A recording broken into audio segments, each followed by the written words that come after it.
Is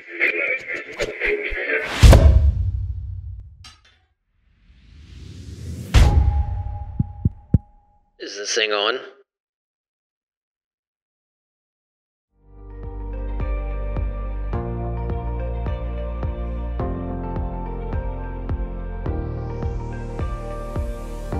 Hey everybody, welcome back to another episode of the Summits Podcast. Thank you for joining us. If you're on YouTube and you haven't already, please hit that subscribe button, hit the little notification bell so you can be alerted when new episodes like this one drop. We would greatly appreciate it. For everybody else listening in, wherever you get your podcasts, we appreciate you guys joining us. Today's a very attitude-driven episode day, and I'll get into why that's the case, or you'll learn here shortly. Want to introduce you guys to a longtime friend of mine, Mr. Glenn Bill, a.k.a. Coach Bill. Yes, sir. And we'll talk about that, too. Coach Bill. Thanks for joining us today. Yes. Well, I'll let you introduce yourself, because I know you've done that a bazillion times. And I have. You probably have a variety of different ways that you do it. It's got this. You're saying he has it rehearsed a little bit? I don't know. I don't know about perhaps. Natural Maybe? talent, maybe. Natural talent? I don't know. Hopefully. So, well, thanks for having me. My name's Glenn Bill. I'm a local Indianapolis-based speaker, author, podcast host, real estate broker, and entrepreneur, serial entrepreneur. No other titles? No other titles. that's it. I got all kinds of crazy stuff going. So, but been coached football for 25 years. Coached this unbelievable quarterback, Big Vince. He was good. Number 8, correct? Or 11? It's been so long. He doesn't even remember his own freaking number. Unbelievable. I'm pretty sure you're number 8. I think I had my bell rung a few too many times. Yeah. It's a little fuzzy. Right. Big Vince. I don't know if I've ever heard Big Vince in the. Let it ride. Come Just on. let it go? I'm 5'9" Okay. All with right. shoes on. Yeah. Big Vince, baby. So, so I wrote this book called The ABCs of Attitude. It became a #1 international bestseller. I go around the country and speak for Fortune 500 companies and anybody that is willing to pay me about attitude. So I have attitude keynotes that we do.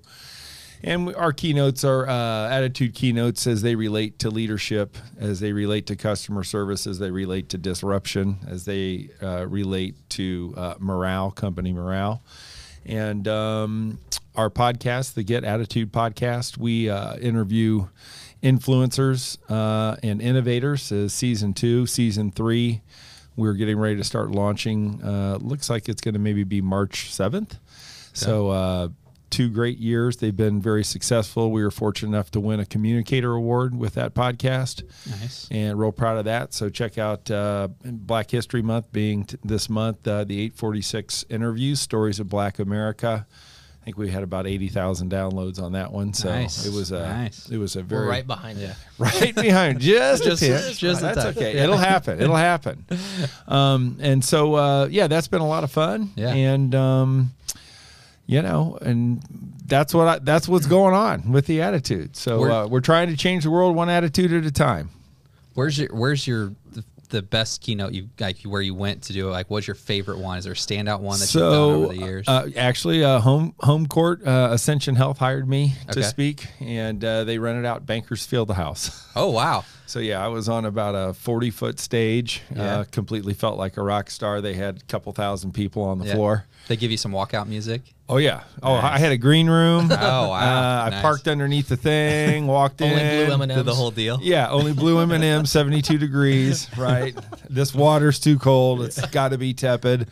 So, yeah, that made me feel like a rock star for sure. That was fun, and hopefully someday I'll get back to banker's life. But I've played some pretty big venues and done that, and it's been fun. Nashville, Tennessee, I've done some pretty big stuff there, and that's been good. Big stages there, and but I've been all over. I spoke for Famous Tate's appliance store down in Tampa Bay, Florida, and beautiful venue.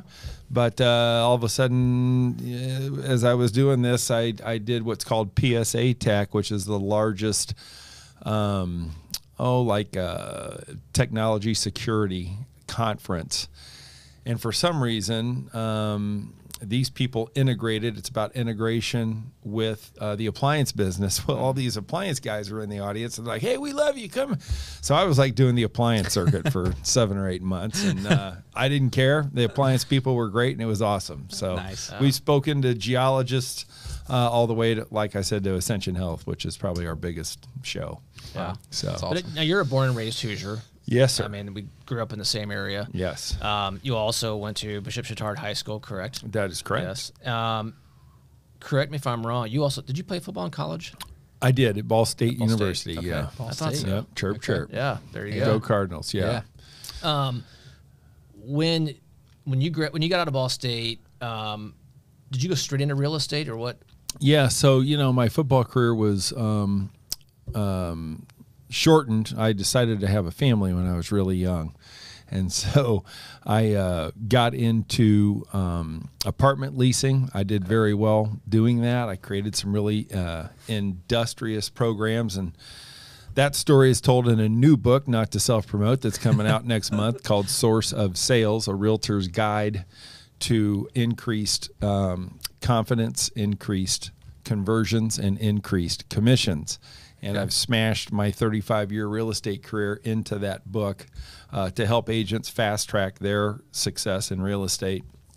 And so I got into real estate at 19, and nobody wanted to hire me. I found a little broker that was willing to do that, and became the top salesperson. Then I ended up buying a company at 23 and selling it at 37. And that was kind of how the real estate thing played out. And so now I do commercial and residential. I love real estate. It's so fun. And it allows me the flexibility. I coached high school football for 25 years. And the career, it was funny. Google just did they said the most searched profession right now is real estate sales. Very interesting. So more people want to become realtors than ever before. Yeah. And now I'm involved with eXp Realty, which is a cloud-based brokerage. We've gotten rid of the bricks and sticks brokers, and we are all cloud-based completely. And so it's a revolutionary platform. We've had 50,000 agents join us in the past 2 years. Wow. And it's something that's never, ever been done in the history of real estate. So that's exciting to be a part of as well. Yeah, it is. No one will ever accuse you of not being busy. Right. I mean, ever since day one. I mean, I don't remember a whole lot from the high school days, but I do remember what you just shared, meaning take the attitude, which you've always had, and the work ethic, which you've always had, putting those together, then it explains where you are today. Yeah. And I know as a much younger individual, less mature, it's probably a better way of putting it.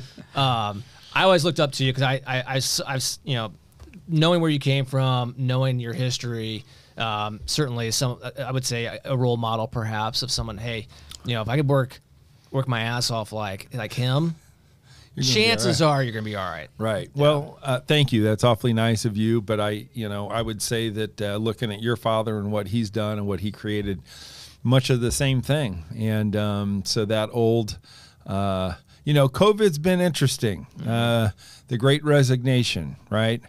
Everybody's like, this isn't fulfilling. I don't want to work my ass off anymore because I don't have to. Because you know what? For 2 years, everybody got a vacation and a break and all that. And they're like, oh, my God, there's more to life.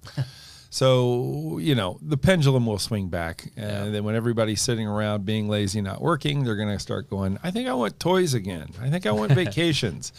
And I'm going to need money. So hopefully the pendulum is swinging back and we're past the COVID issues. But, as devastating and as tragic as COVID was to a lot of families and a lot of families who lost people, there are positives, right, that come out of COVID. And that's what attitude is all about. It's simply defined as the way you dedicate yourself to the way you think. So no matter whatever is in front of you, the great thing is it's your choice. You get to choose how to look at it. And I looked at COVID and I was like, this is freaking awesome. There's no traffic. There's literally no traffic. You could get anywhere in town anywhere. In 10 minutes. And I could go to the grocery store and no one was there. I'm like, there's no waiting at all. This is awesome. So, there was, I didn't mind COVID. I had a good positive attitude. I'm like, all right, this is new. And I kind of dug it. I've had it twice. I was, got the vaccines, but still got it. So, I'm not sure what that's all about, but we don't need to get into a COVID discussion. Yeah. But the attitude, I'm doing a lot of keynotes right now that talk about how to thrive in the pandemic and what now is going to happen. And a lot of companies are wanting that. There is a lot of mental illness. There's a lot of people that are just freaking out and they're down because why? They're focusing on the wrong thing. And there's an old saying, you feel what you focus on. So if you focus on crap, guess what? You feel like crap. Yeah. Yeah. That's a fair point. Yeah. We talked about this a little bit ahead of time, but attitude comes up quite a bit in the different episodes that we've done. As it gets back to the topic of cancer, attitude plays a huge role. And as we discussed, I mean, it plays a huge role in life in general, but in the cancer experience, a lot of times we'll talk to people who recently diagnosed or friends and family who are caregivers for someone battling it right now, that the overwhelming idea of attitude plays a huge role. I guess tying that into some of the attitude talks that you give, how would you say that the things that you're out there, I guess, teaching people, preaching about attitude, how would that tie into someone perhaps dealing with a cancer diagnosis or just battling that or being a caregiver in general? Sure. I mean, the simple fact is that there's plenty of books and there's plenty of data that show that, and I just interviewed James Malinchek about this, and he told a story about his sister dying from cancer.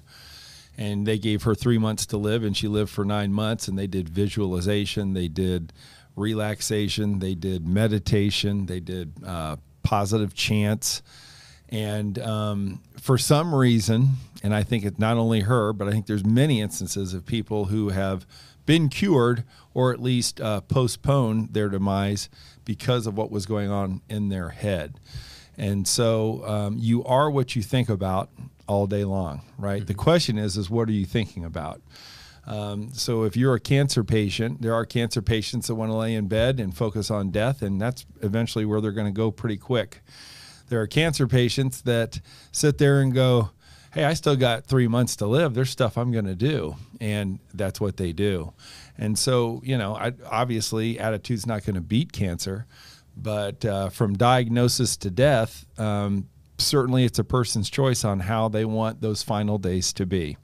And for some people, they may find more comfort and they may find more motivation by staying at home, by not telling anybody, by becoming recluse. And there's other people that don't care, that go, hey, let's create a foundation, let's start making some money, and let's cure this stuff. And so you know what? It quite simply, it's a choice. There's no right, there's no wrong. It's just the way people choose to be. And when we look at the issues of the day, when we look at racism, which we get a lot of that going on right now, it's really about how people choose to look at what's happening. And the conflict comes in when people start saying, no, you're wrong because you look at something this way. So the University of Attitude, people always go, where's the University of Attitude? I said, we got 400 million campuses, and it's the 6 inches between your ears, baby. Right. And so everybody's a part of the University of Attitude, and we try to help people live their life in a positive way because, bottom line is living it in a negative way sucks and it's not productive. Right. And it doesn't accomplish attitude booster number 10, which is be a part of something bigger than you. And so, we know this for a fact that you'll always do more for somebody else than you will for yourself. And so attitude booster number 10, which is in the book that we talk about, it's like, your listeners that are out there right now need to be going, am I really a part of something bigger than me? And if you're not, I would probably tell you that the Heroes Foundation is something that maybe you should look at, get involved with, because what you guys are doing here at the Summits podcast is great to bring an awareness to cancer and cancer survival is really cool. So, well, thank you. Yeah. When you hit the nail on the head. When we talk to people recently diagnosed, and maybe they're not necessarily in a good headspace, or Yeah, I mean, they're just kind of lost it's a little bit. Overwhelming, right? Well, it's overwhelming, and I guess the biggest thing that we're trying to push is like go into it, if at all possible, with this attitude of, I'm going to kick its ass. And I know it's easy for someone on the outside to say, but that's really kind of the thing that we keep preaching to the patient, but also to the people around them is, look, pump that person up. They're going to have some crappy days. Do what you can, and I know it's easier said than done, but do what you can to pump them up, because to your point, the attitude of tackling it, doing whatever you can to try to beat it, and then make, if you have a good prognosis, or perhaps it's a terminal prognosis, at least making what time you do have left as good as possible. And I think, just to add to that, and again, my experience has been that if you can get a cancer patient to do something bigger than them, to do something for someone else, to get them volunteering, to get them, the focus goes off of the cancer, and human beings are inherently meant to help. And kicking cancer's ass is great, but going and helping an old lady shop, even though you feel like crap because you had a chemo thing, and you pick her up and you spend an hour at the store and bring her back, now people feel like, hey, I got some vitality, my day had meaning. And the bottom line is if cancer patients only focus on themselves, which is very easy to do, I get that, I think the real gift is helping them focus on other people, putting them into situations and events where they're actually living their life and helping others. And then, what amazingly happens is they don't even think about the pain. They don't think about how they feel. So just what I've witnessed through that. So again, I think it's great that you're talking about this. There's very few people that have the guts to do it. So I'm proud of you guys for doing this. Yeah. Thanks, Dad. Sure. So that's probably a good segue. We talk. Everyone shares, a different cancer story, and that was one of the ideas about doing this podcast was everyone has a cancer story. I mean, like it or not, we've all been touched by it in some way, shape, or form. So with that, Glenn, what is your cancer story? So, I mean, I know a lot of people that died of cancer. My father passed away about 10 years ago, and my mother was pretty sick for about 10 years. She didn't have cancer. She had a lot of other issues.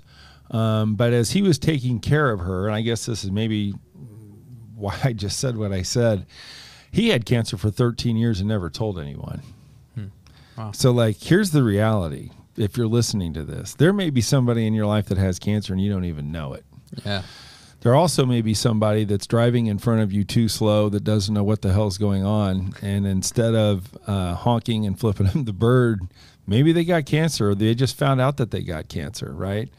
And so, compassion is something that is needed in this world.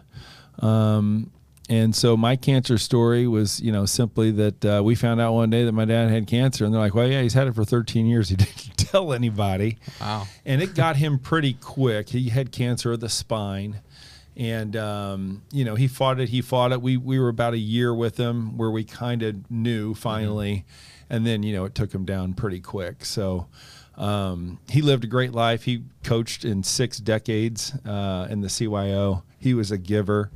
And, cancer didn't define him. Yeah. And so, unfortunately it is what it is. And we miss him to this day. Losing a parent is horrible. And, that's my cancer story, is that I was never told my dad had cancer because he handled it, right? He kicked its ass and all that stuff. He just said, well, what he did was he said, hey, I gotta help my wife. So he focused all of his energy on helping her, and obviously was able to live through it for quite some time. Yeah. So that was his way of taking his attitude and pouring it into others. Yeah. Yeah. Well, yeah, he won the, me and this guy, 3rd and 4th. Yeah. He won a 34 city championship, CYO football. That's for all of us guys like me and Vince. It's, that's big. He was 80 years old. He was 80 years old winning a 3rd and 4th grade football. So if you ever watch an 80-year-old man with cancer coaching 25 3rd and 4th graders, pretty amazing. Yeah. So he also had a lot of patience. Yeah, not really. Not really. But he taught, you can't coach kids like he coached them, you know, and his message was, he looked at him when he was at the KSC bar, and he just looked like crap. And I'm like, you okay? He goes, oh, these guys are going to kill me, Glenn. And I said, well, what happened? He said, I looked at my team, and he said, you know why I coach you guys? And they're all like, because of the uniforms and the hat. And he's like, no. He said, I'm coaching you because I want to teach you how to compete. Right. And he's like, the art of competing, the love of competition, the ability to not fear competition is something that is lacking in children your age. And then in my dad's classic form, he goes, and you need to understand something. If you don't understand how to compete, you guys are going to get your ass kicked. I'm like, it's a little heavy, Pop. That's a little heavy to tell these kids. You had him in the first 3 quarters, and you lost them there at the end. Yeah. But you know what? I think that was the team that went on to win. But it is true, and I think that it parallels with this cancer thing. It's like, sometimes you got to compete, and maybe competition's not fun. But I think competing is certainly a lot better for your mental health, for your emotional health, than not competing and quitting, which is the ultimate loss, right? Yeah. So, yeah. Yeah, I occasionally get accused of being too competitive sometimes. No. Yeah, and never heard that. I get it. It's just who I am. I'm not going to change. I would say more often than not, it's a positive thing. Mm-hmm. There can be some drawbacks to it, certainly. Sometimes in the moment. I mean, if you never witnessed that, have you? No, I mean, I probably personally I have. Well, yeah. I'm not on the golf course or anything. No, and never. No. You guys golfers? We are. Yep. Oh, okay. Yeah. Good. Well, you can take me out and beat my ass sometime. Perfect. I'm terrible. Perfect. We can do that. Good ego boost. But I love it. That. Yes, yes. Yeah, we just drilled the attitude guy on the golf course. We just pounded it. He was terrible. We'll check in with your attitude after the round. Right. No, it'd be fine. I'd rather compete and lose than not compete, right? The best part, though, is when we're all done, we can sit down, have a water or whatever your preference is, and talk about it. Yeah. Talk it out. Yeah. Yep. There you go. Yeah. So who's better? Who's better between you two? Oh, experience beats beauty in this situation. Okay. Yeah. I got you. Yeah. The beautiful one. Yeah. Right. Yeah. So let's go back to attitude real quick. When you give these talks, you have your list of attitude boosters. But what are like the key takeaways when you do your talks to whether it's 100 people or 100,000 people? Right. If there's 2 or 3 or 5 nuggets of wisdom that you want them to take away, Sure. What are those? So we always cover the 3 biggest mistakes people make with their attitude. And the book's called The ABCs of Attitude. So, of course, the 3 biggest mistakes start with A, B, and C. Okay. And so the first biggest mistake that people make with their attitude that we study is something called attitude addiction.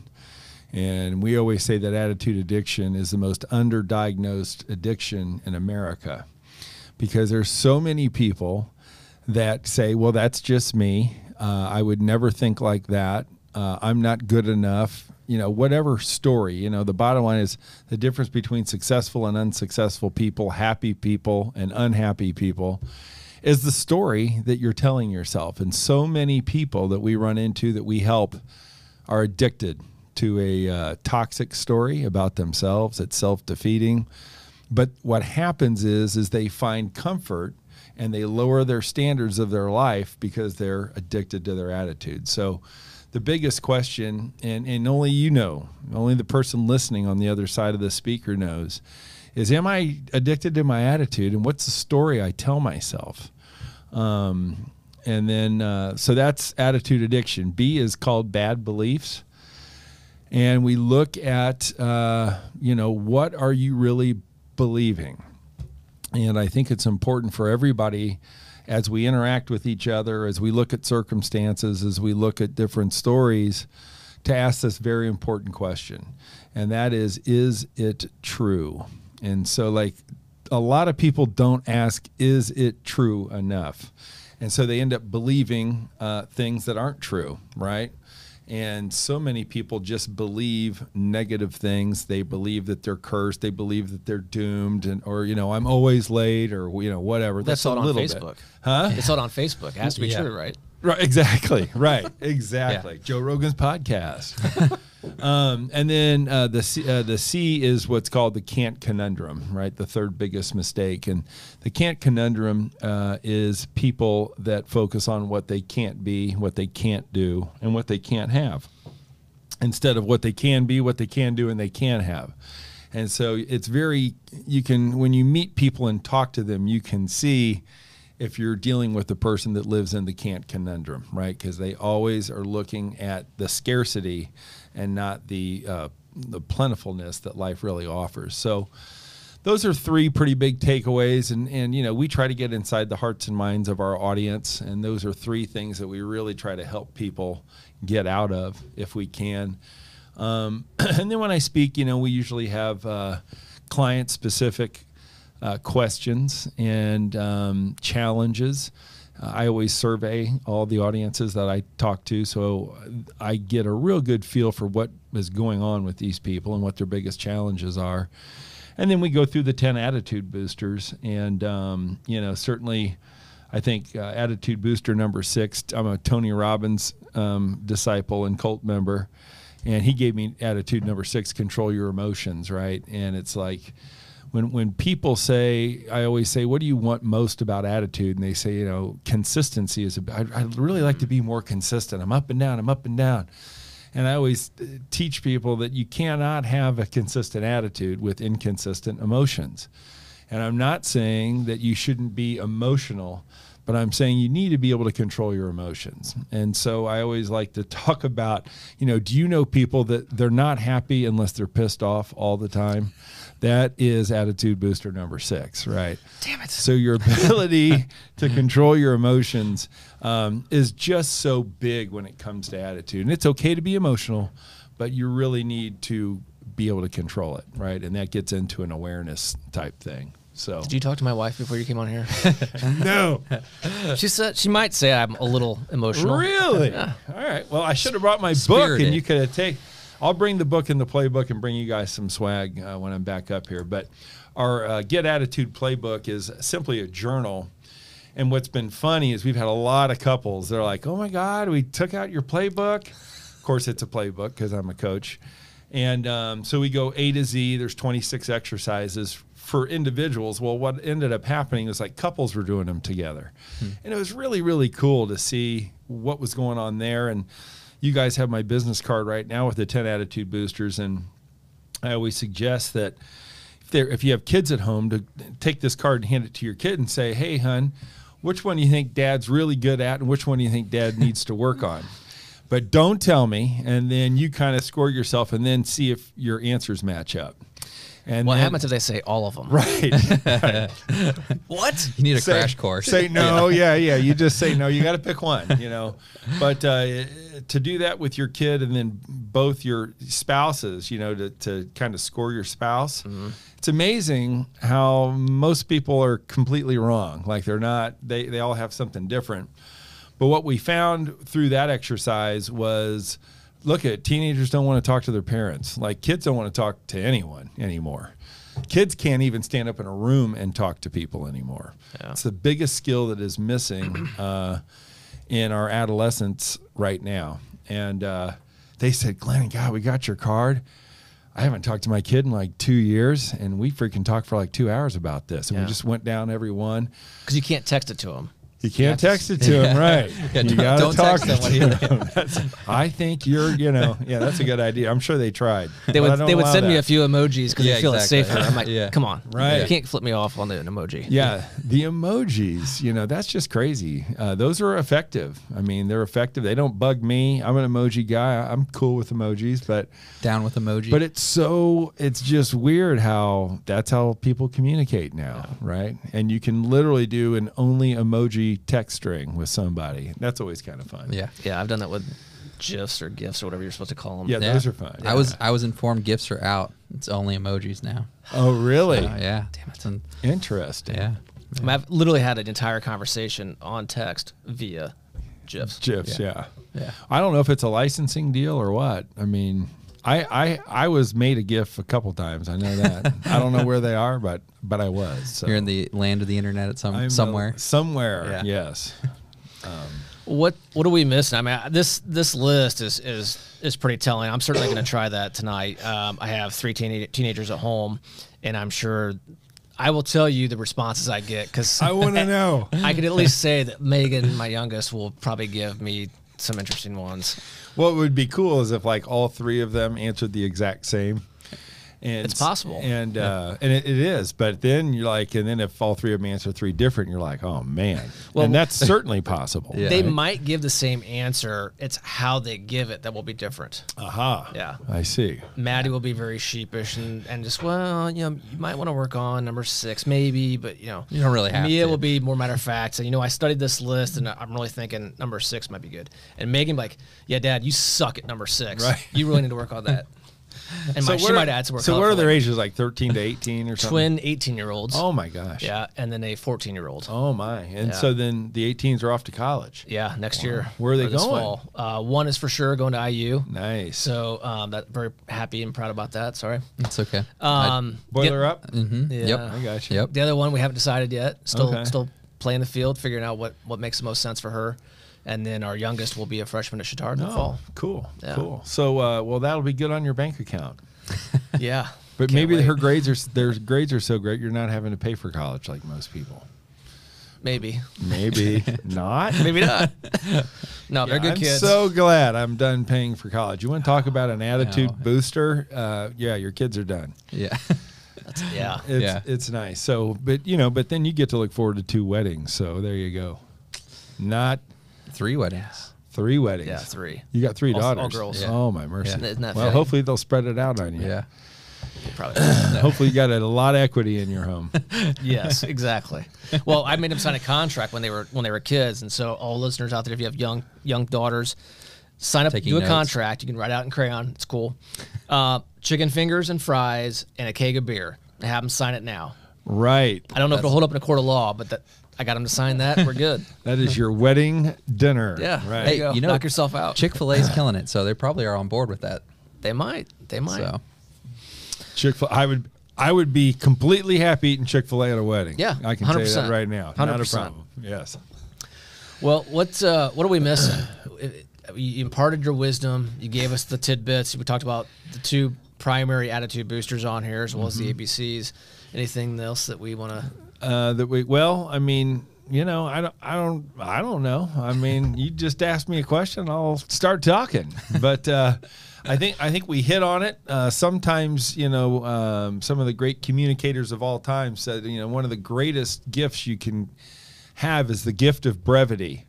And so, although your podcasts are 60 minutes, if we got things done in 33 minutes, here's exactly what's going to happen. People are going to scroll and be like, shit, 60 minutes, 33. Let's listen to that guy. There you go. I got a great attitude. This is good. It's only 33 minutes. It'll be fine. Right. Quality over quantity every time. Yeah. So, I mean, I know that you guys don't want to publicize, but like what I would like to know is what are the 2 biggest things that the Heroes Foundation are doing for other people?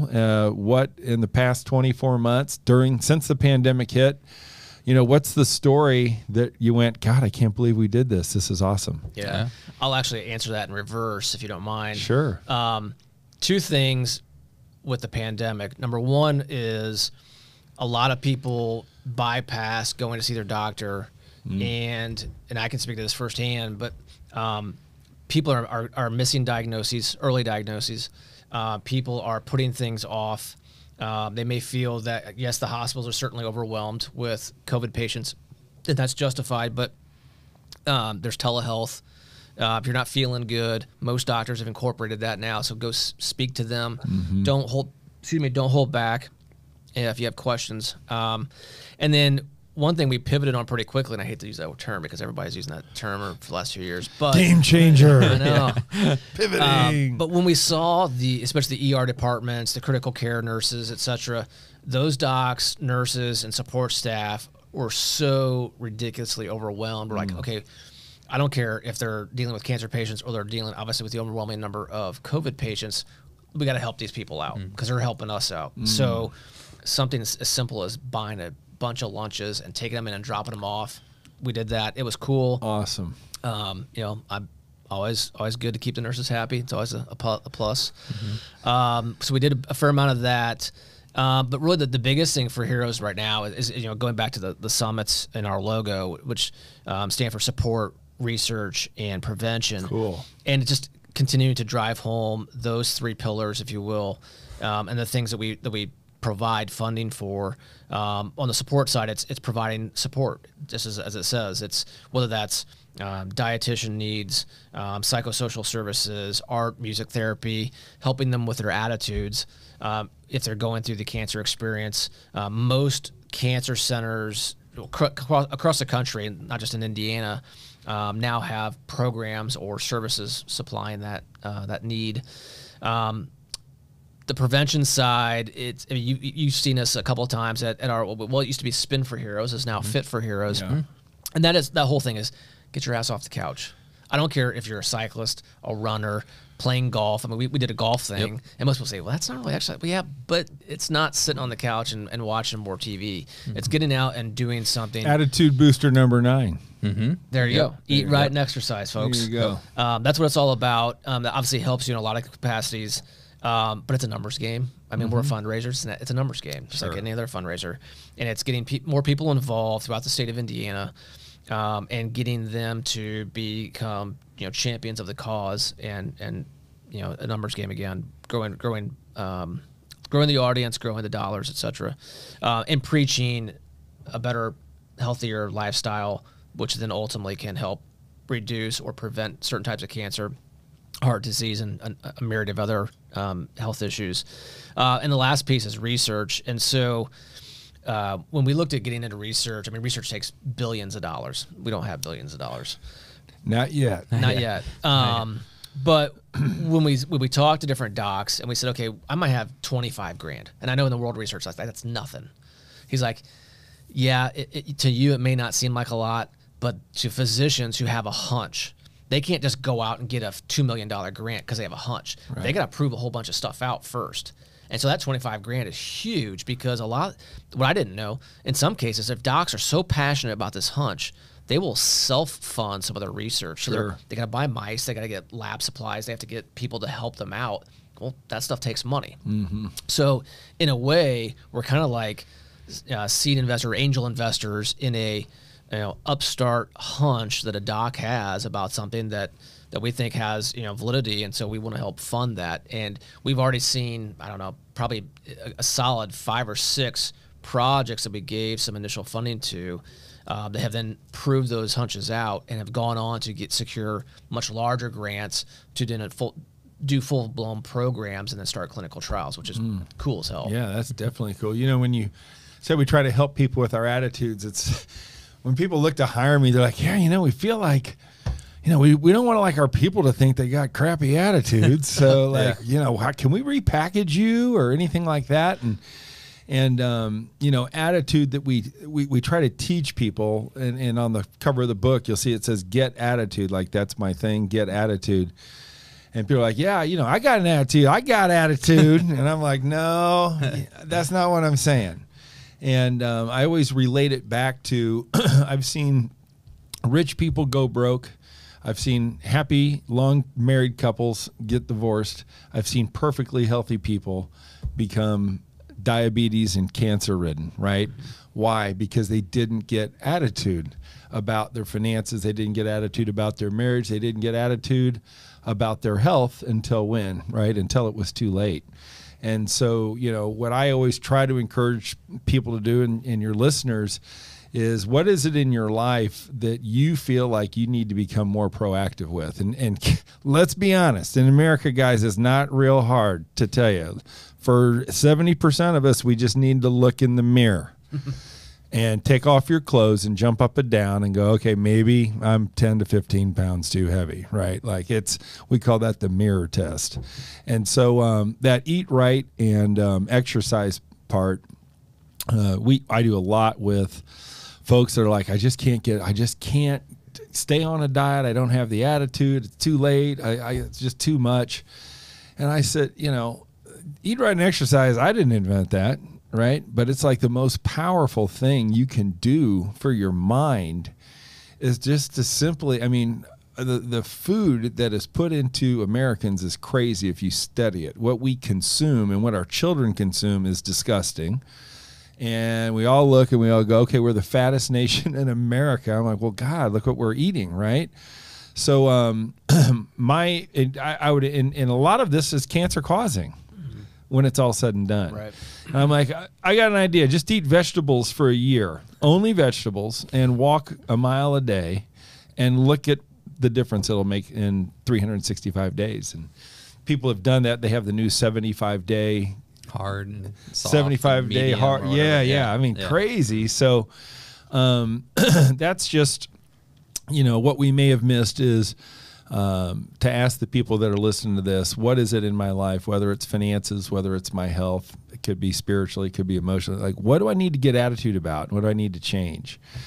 Because you're not made to settle, right? The thing that frustrates me the most, people just settle and they go, they live in this state of certainty and they don't want to create any uncertainty, and they go, I'll just settle.